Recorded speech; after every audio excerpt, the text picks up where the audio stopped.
एक और अहम खबर दें आपको, पंजाब की यूनियन काउंसिल्स की हल्का बंदी का शेड्यूल जारी। एडमिनिस्ट्रेटिव इंतजामात 30 जून तक मुकम्मल कर लिए जाएंगे। हल्का बंदियों की इब्तदाई 23 जुलाई को होगी। इलेक्शन कमीशन ने वाज़ेह कर दिया, एतराज़ात 24 जुलाई से 7 अगस्त तक जमा कराए जाएंगे। हल्का बंदी अथॉरिटीज़ 22 अगस्त तक एतराज़ात निपटाएंगी। बल्दियाती इलेक्शन के लिए हल्का बंदियों की हतमी अशात 1 सितंबर को होगी।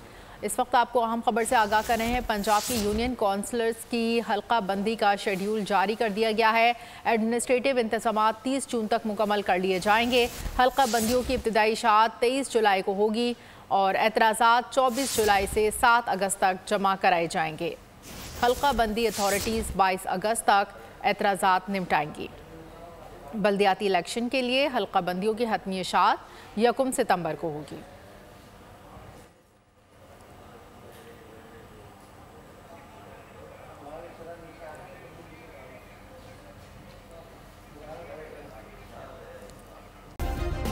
सब्सक्राइब करें और बेल दबाएं ताकि कोई खबर रह न जाए।